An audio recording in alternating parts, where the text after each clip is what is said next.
بھارت کی جانب سے سنتاز معاہدے کی معطلی عالمی معاہدوں کے نظام کا امتحان ہے، ایسا کہنا ہے عاصم افتخار کا۔ آبی وسائل کا بین الاقوامی معاہدہ یک طرفہ طور پر معطل کرنا خطرناک مثال ہے۔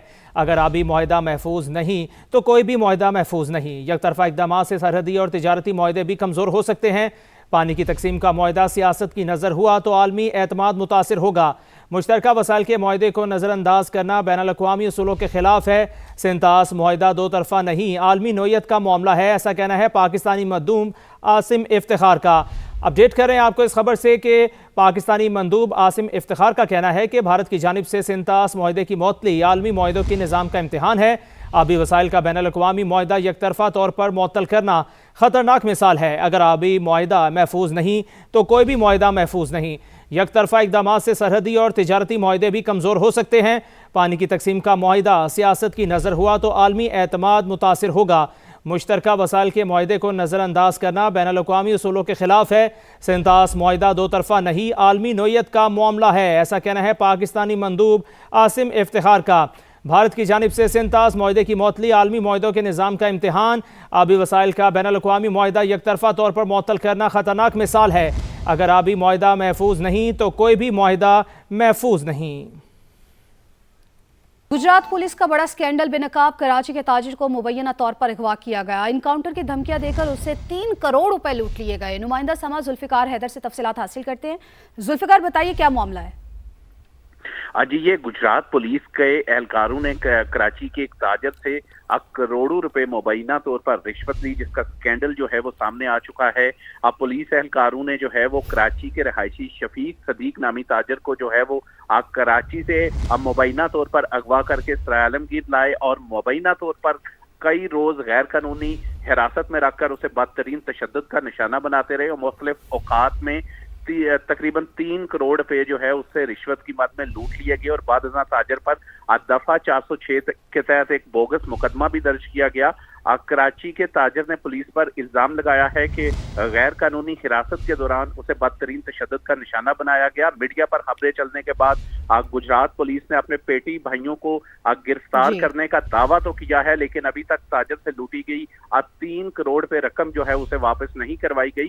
شفیق ٹھیک ہے ذوالفقار، آپ ہمیں اپڈیٹ کر رہے تھے، بے حد شکریہ آپ کا۔ آزاد کشمیر کے صدر اور سابق وزیر اعظم بیرسٹر سلطان محمود چودھری 71 برس کی عمر میں خالق حقیقی سے جا ملے۔ ان کی نماز جنازہ آج شام 4 بجے ادا کی جائے گی۔ آزاد کشمیر کے صدر اور سابق وزیر اعظم بیرسٹر سلطان محمود چودھری 71 برس کی عمر میں خالق حقیقی سے جا ملے۔ طویل عرصے سے بیمار اور اسلام آباد کے اسپتال میں زیر علاج تھے۔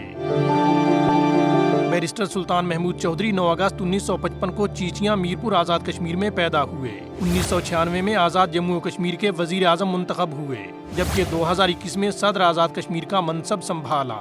9 مرتبہ بطور رکن آزاد کشمیر قانون ساز اسمبلی انتخاب مرحوم کی عوامی مقبولیت کا ثبوت ہے۔ بیرسٹر سلطان نے اقوام متحدہ، یورپی یونین اور دیگر عالمی فورمز پر مسئلہ کشمیر کو بھرپور انداز میں اجاگر کیا۔ وہ آزاد کشمیر کے واحد رہنما تھے جنہیں مقبوضہ کشمیر میں سری نگر کے تاریخی لال چوک میں خطاب کا موقع ملا۔ مرحوم کی نماز جنازہ میرپور اسٹیڈیم آزاد کشمیر میں ادا کی جائے گی، جبکہ تدفین آبائی گاؤں چیچیاں میں ہوگی۔ وزیر اعلیٰ بلوچستان سرفراز بگٹی کا کوئٹہ کا دورہ، رات گئے شہر کے مختلف مقامات کا دورہ کیا۔ وزیر اعلیٰ بلوچستان کی سیکیورٹی اہلکاروں سے ملاقات، بلند حوصلوں کی تعریف کی۔ رکن صوبائی اسمبلی علی مدد جتک، ذرا خان مندوخیل بھی ہمراہ تھے۔ میر سرفراز بگٹی نے مختلف پولیس چوکیوں پر اہلکاروں کے ہمراہ وقت گزارا۔ ہمارے جوانوں کے حوصلے بلند ہیں، ہر قسم کی دہشت گردی اور بے امنی سے نمٹنے کے لیے تیار ہیں، ایسا کہنا ہے وزیر اعلیٰ بلوچستان کا۔ مزید تفصیلات جانتے ہیں جلال نورزئی سے۔ جی جلال، آگاہ کیجیے گا اس وزٹ کے حوالے سے۔ جی بالکل، وزیر اعلیٰ آج پورے دن بھی بڑے مصروف رہے ہیں اور نماز جنازہ کے دوران بھی انہوں نے ان کے شہداء کے لواحقین سے ملاقات کی، انہیں دلاسا دیا، انہیں ہر تعاون کی یقین دلائی اور پھر رات گئے کوئٹہ کی شاہراہوں پر نکل آئے اور جہاں جہاں پولیس اہلکار، فورسز کے اہلکار موجود تھے اپنی ڈیوٹیوں پر ان سے ملے، ان سے گفتگو کی اور ان کی حوصلہ افزائی کی اور انہیں حکومت کی جانب سے، اپنی جانب سے مکمل یقین دہانی کرائی اور وزیر اعلیٰ نے اس عزم کا اظہار کیا ہے کہ وہ اپنی فورسز کے ساتھ ہے اور ان حالات سے وہ نبرد آزما ہوں گے اور دہشت گردوں کے جو مذموم مقاصد ہے ان کے آگے وہ ان کی حکومت اور فورسز کھڑی رہے گی. جی ٹھیک ہے، بہت شکریہ جلا نورزئی اس تفصیل کا. اپنے ناظرین کو بتاتے چلیں کہ وزیر اعلیٰ بلوچستان سرفراز بگٹی کا رات گئے کوئٹہ شہر کا دورہ، مختلف مقامات کا دورہ کیا ہے. انہوں نے وزیر اعلیٰ بلوچستان کی سیکیورٹی اہلکاروں سے ملاقات، بلند حوصلوں کی تعریف کی. رکن صوبائی اسمبلی علی مدد جتک زرق خان مندوخیل بھی ہمراہ تھے. میر سرفراز بگٹی نے مختلف پولیس چوکیوں پر اہلکاروں کے ہمراہ وقت گزارا. ہمارے جوانوں کے حوصلے بلند ہیں، ہر قسم کی دہشت گردی اور بے امنی سے نمٹنے کے لیے تیار ہیں. دہشت گردوں کے عزائم کسی صورت کامیاب نہیں ہونے دیں گے، ایسا کہنا ہے وزیر اعلیٰ بلوچستان سرفراز بگٹی کا. آج وہ کچھ ہی دیر پہلے انہوں نے دورہ کیا ہے کوئٹہ کا اور سیکیورٹی اہلکاروں سے ملاقات کی اور ملاقات کے بعد ان کے بلند حوصلوں کی تعریف کی. بھارتی منصوبہ ناکام، سیکیورٹی فورسز نے بھرپور جواب دیا. ISPR کے مطابق دہشت گردوں کے خلاف آپریشن مکمل کر لیا گیا. 3 خودکش بمباروں سمیت 92 دہشت گرد ہلاک ہوئے. 2 روز میں مارے گئے دہشت گردوں کی تعداد 133 ہو گئی. پاک سرزمین کی حفاظت کرتے ہوئے 15 جوانوں نے جام شہادت نوش کیا. ISPR کے مطابق دہشت گردوں نے کوئٹہ، مستونگ، نوشکی، دالبندین، خاران، پنجگور، تمپ، گوادر اور پستی میں حملے کیے اور معصوم شہریوں کو نشانہ بنایا. دہشت گرد حملوں میں بچوں اور خواتین سمیت 18 شہری شہید ہوئے ہیں. تو آپ کو اپڈیٹ کر رہے ہیں کہ بلوچستان کا امن تباہ کرنے کا ناپاک بھارتی منصوبہ ناکام، سیکیورٹی فورسز نے بھرپور جواب دیا. ISPR کے مطابق دہشت گردوں کے خلاف آپریشن مکمل کر لیا گیا. 3 خودکش بمباروں سمیت 92 دہشت گرد ہلاک ہوئے. 2 روز میں مارے گئے دہشت گردوں کی تعداد 133 ہو گئی. پاک سرزمین کی حفاظت کرتے ہوئے 15 جوانوں نے جام شہادت نوش کیا. ISPR کے مطابق دہشت گردوں نے کوئٹہ، مستونگ، نوشکی، دالبندین، خاران، پنجگور، تمپ، گوادر اور پستی میں حملے کیے اور معصوم شہریوں کو نشانہ بنایا. دہشت گرد حملوں میں بچوں اور خواتین سمیت 18 شہری شہید ہوئے. بلوچستان میں حملوں کے پیچھے بھارت بزدلانہ کارروائیوں میں شامل کسی کو بھی نہیں چھوڑیں گے. وزیر داخلہ محسن نقوی پرعزم کوئٹہ میں ہائی لیول اجلاس کے بعد گفتگو میں کہا، سہولت کاروں کو بھی نہیں بخشا جائے گا.